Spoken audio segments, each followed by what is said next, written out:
જાહર જગમાં માં જગદંબા તું છો જોગણી માડી પરગટ પીઠડાય. વરત લીધું તને ઓરવડી અને માડી તને દન દન દેવાન દાન.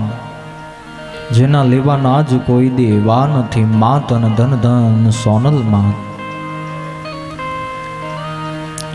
सरस्वती माँ सुर दीजिए અને गुणपति दीजिए ज्ञान. बजरंगी महाबल दीजिए मोरे सदगुरु दीजिए शान.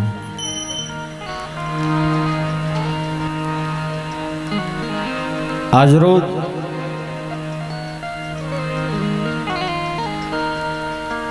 परम कृपाळु परमात्मा एवा पंचमुखी हनुमानजी महाराज ना सानिध्य में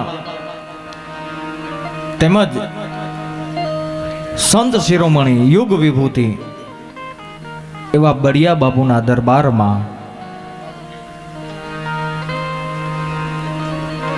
आप सौ बधायरा छो. तेमज भाई श्री बाघाभाई बारोट पवित्र मंच पर वधारे. भाई श्री बाघाभाई बारोट आज बड़िया बापूना सानिध्य में पंचमुखी हनुमानजी महाराज ना दरबार में श्रीमद भागवत नु साहिब सप्ताह नु एक आयोजन. अरे कौन खरा ने पूछे छे कौन बुरा ने पीछे छे निस्बत थी छे सौने स्वार्थ. अरे कौन खरा ने पूछे छे कौन बुरा ने पूछे छे निस्बत थी छे सौने स्वार्थ. कौन भला ने पूछे छे. अरे अत्तर ने नीचोवीन कौन फूलोनी दशा ने पूछे छे. साहब आ तो मने अने तमने संजोग झुकावे छे नहीतर कौन खुदा ने पूछे छे.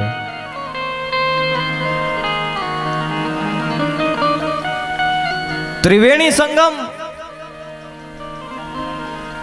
दादा ना दर्शन करवा गयो. पूज्य बड़िया बापा ना दर्शन करवा गयो त्यारे एना फोटानी समक्ष જ્યારે જોયું અને परम पूज्य संत श्री त्रिवेणी दास बापू जेनु नाम है.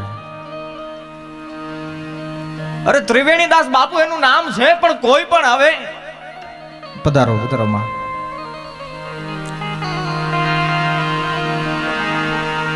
कोई पण सेवक आयो होय आने एने आंगणे कोई पण दुखियारो आयो होय के कोई पण साहेब एने एनी अमी दृष्टि पड़े कोई पण व्यक्ति एने आंगणे आयो होय तो आवे એટલે એટલું જ કે સાહેબ આને बढ़िया चा पिला दो उसको बढ़िया चा पिला दो. कोई पण मने भाई नटू काकाए बात करी कि आज थी 35 वर्ष पहला ज्यारे अहींया पूज्य ब्रह्मलीन नारायण बापू नो प्रोग्राम थयो अने त्यारे पूज्य नारायण बापू आया पधार्या अने पूज्य बापूनी साथे वात थई त्यारे एनो एक ज जवाब आपो बढ़िया बापू नो. कुछ नहीं चाहिए तुम्हारे मुख से बढ़िया वाणी चाहिए दूसरा कुछ नहीं चाहिए साहब और कुछ नहीं चाहिए तुम्हारे मुख से मुझे बढ़िया एक तुम्हारे एक वाणी चाहिए साहब. आज आराधक ने परम पूज्य माताजी बताई रहा है भजन ना आराधक एवा. अरे चुंदड़ी ओढ़ू तो मोरो रंग चूमे अने वो तो रंग बेरंगी होय. अरे मैं तो चुंदड़ी ओढ़ू तो मोरो रंग चूमे अने वो तो रंग बेरंगी होय. हूँ तो ओढ़ू गिरधर केरो कामळो जेमां रंग दूजो न होय साहेब. એટલે તમામ वडीलो मित्रों भाईओ અને મારી માવડીઓ ને માતાઓને એક મારી નમ્ર વિનંતી છે કે અહીં બેઠા અને તમારી સમક્ષ જે કાંઈ આજ કાલાવાલા કરવાનો અમને એક પવિત્ર અવસર મળ્યો છે. પધારો પધારો. ગંગાના ધોધ જેવી ભગાભાઈ ઉપર પધારો.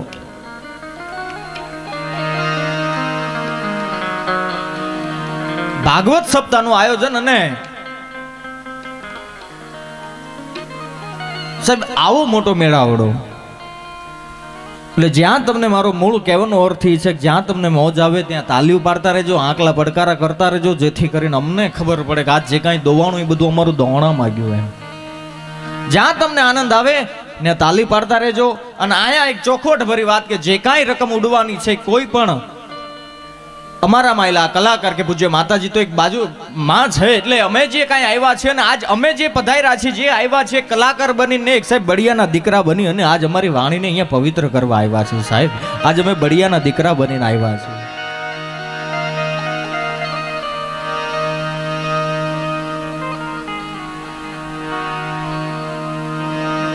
પૂજ્ય બાપુની એક જીવન ગાથા કે હું ધોળકા રહેતો અને અહીંયા બાપુની પાસે અવારનવાર શનિવારના ટાણે નટુકાકા દિલીપભાઈ આવતો અને ત્યારે બાપુના સાનિધ્યમાં એના રૂમમાં જાય અને બાપુને પ્રણામ કરી શિયારામ કરી એટલે આવ મહાજન સાહેબ એના જે પડકે થાળી પડી હોય એની અંદરથી ચોકલેટ ભરી અને મુઠ્ઠો ઘા કરી દે माजन उसको तेरे पास रख तेरे साहब तुम्हारे जीवन में बढ़िया बढ़िया ही होगा साहब जेना शब्द में बढ़िया रूपी लोही भળી ગયો એના ઈ ધામમાં જાય કદાચ આપણા વચ્ચેથી સાહેબ એનો આત્મા તો આ ખોળિયું સાહેબ બદલાણું છે એનું શરીર આપણા વચ્ચેથી બદલાણું છે બાકી આત્મા તો અજર અમર અને અવિનાશી છે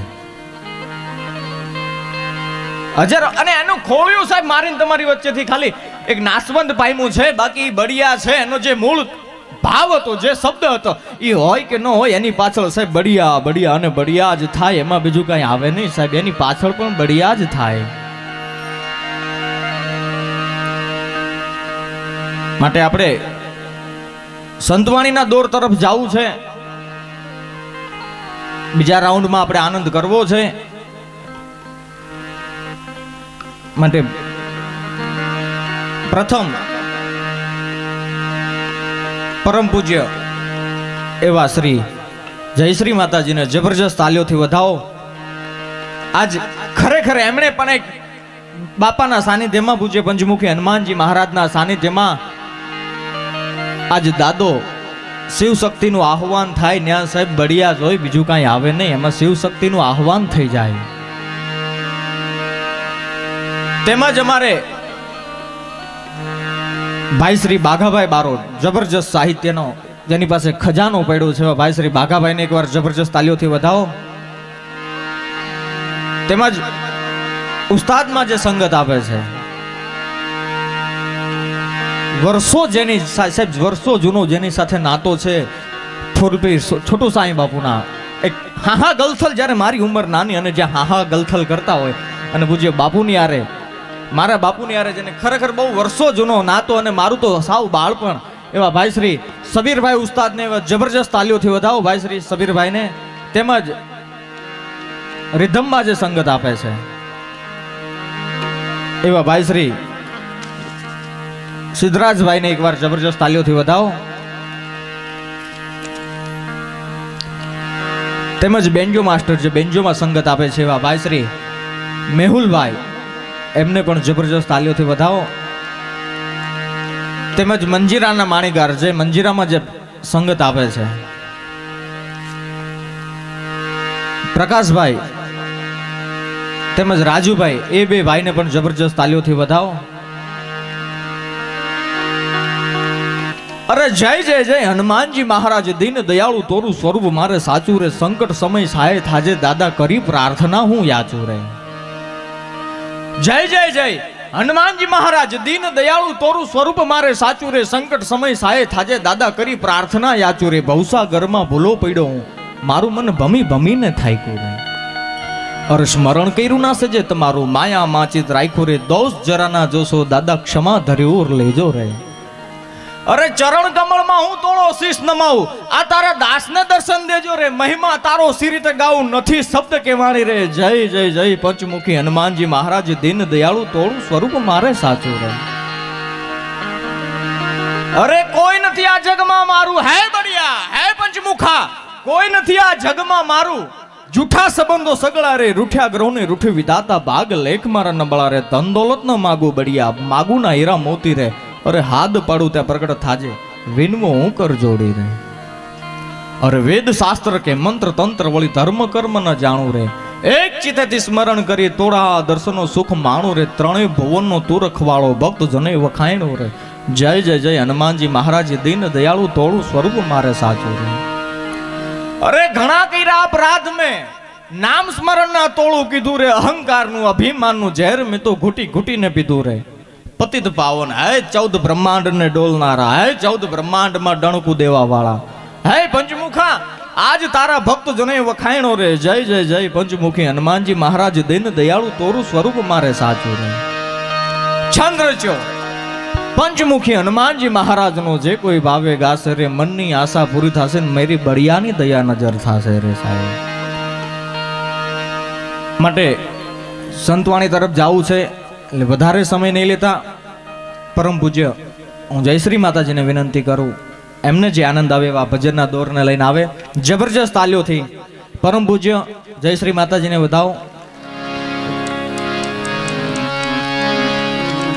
सद्गुरु महाराज की,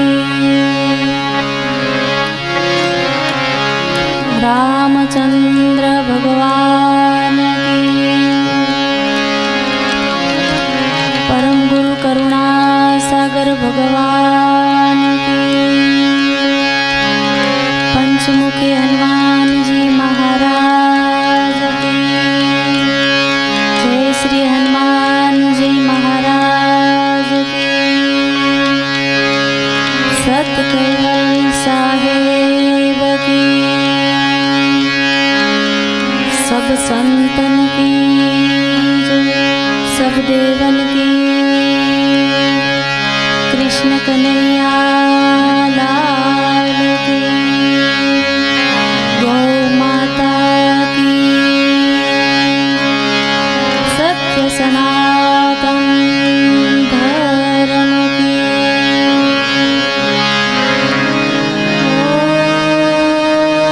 ओम नमः पार्वती पते, हर हर महादेव।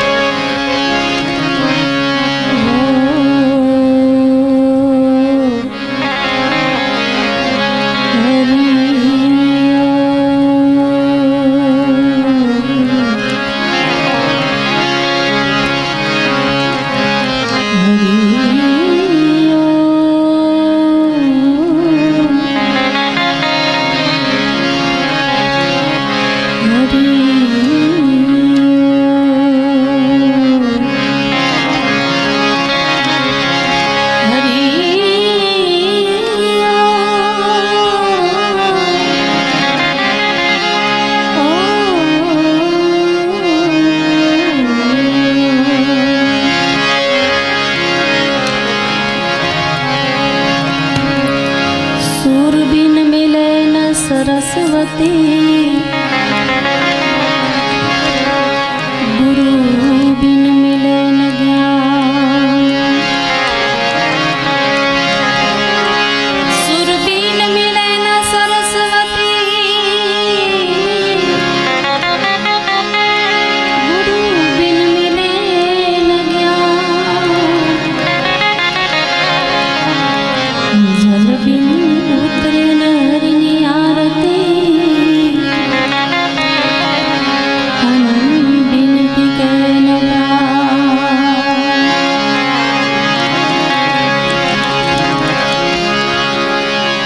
गुरु बिन ज्ञान न उपजे, गुरु बिन मिटे न भेद। गुरु बिन संशय नाम के, भलवाज विचारे।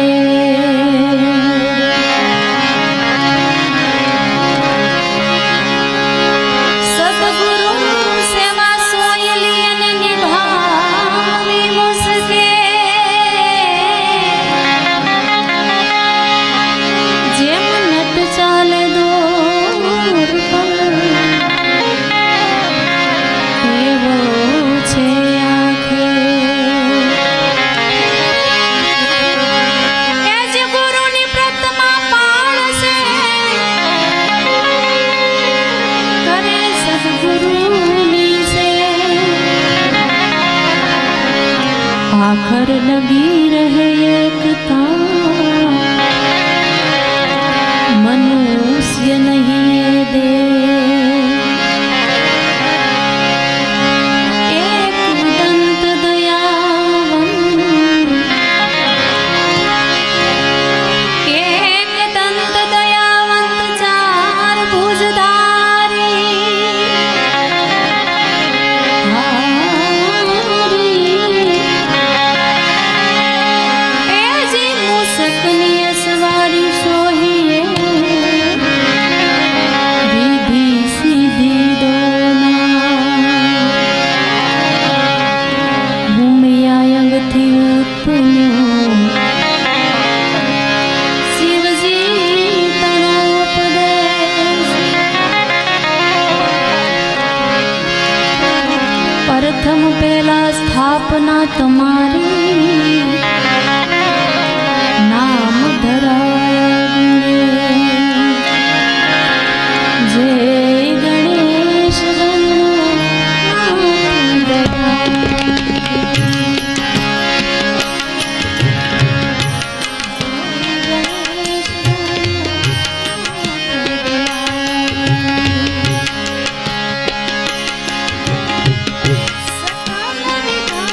भजन करने में अगर छूटे तो छूटन दे मुझे, काम ईश्वर से मुझे, काम ईश्वर से जगत रूठे तो रूठन दे, जगत रूठे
दर्शन बिना भई बावरिया, दर्शन बिना भई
कुछ खौफ नहीं जागीरी में जो आनंद संत फकीर करे, जो आनंद संत फकीर करे।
निष्प्रूहि बनी जग में विचरे, रहे वे धीर गंभीरी में आनंद संत फकीर करे, जो आनंद संत फकीर करे।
कारण का